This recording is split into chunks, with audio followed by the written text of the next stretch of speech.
calling all artists in North Carolina. You now have a chance to leave your mark as part of the renovation of our Wheels Roller Skating Rink.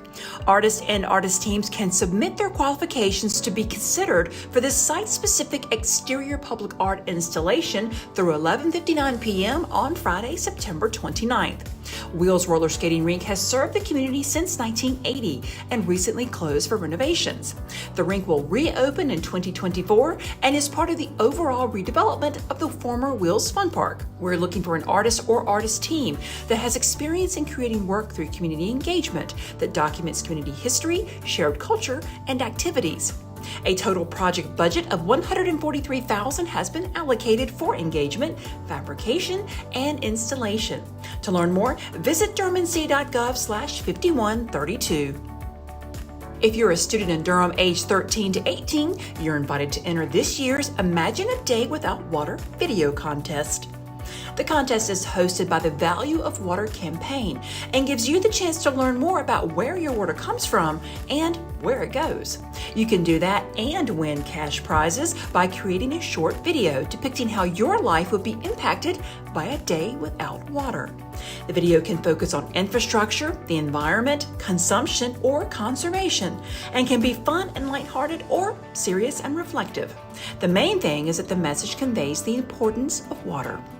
The videos can be up to 1 minute in length, and the original file must be submitted to our water management team. The deadline to enter is October 16th. More information can be found at durhamnc.gov/3746. The City Council will consider a request to change the annexation boundary between the City of Durham and the town of Chapel Hill. Council members heard a presentation on the current boundary at its September 7th work session. Annexation boundaries are lines on a map that distinguish which of two jurisdictions can annex land on either side of the boundary. This map shows the current annexation boundary between Chapel Hill and Durham. The aqua color is land south of I-40 that Chapel Hill has already annexed. The salmon-colored sections have been annexed by Durham. A property owner has asked that the boundary be changed, so their property is on the Durham side of the boundary, so it could potentially be annexed by Durham at some point in the future. If the boundary is moved, the property owner would still have to go through the full annexation application process. The next step is for the council to decide whether it will ask staff to work with staff in Chapel Hill to come up with a proposed map for moving the boundary. A stormwater infrastructure repair project will soon get underway at 4 locations throughout Durham. Approximately $731,000 will pay for the complete installation of repairs and improvements of stormwater drainage systems located in public rights-of-way, on city-owned property, and on private property. The locations include Maplewood Cemetery and Hillendale Golf Course, as well as Clarendon Street and Sarah Avenue.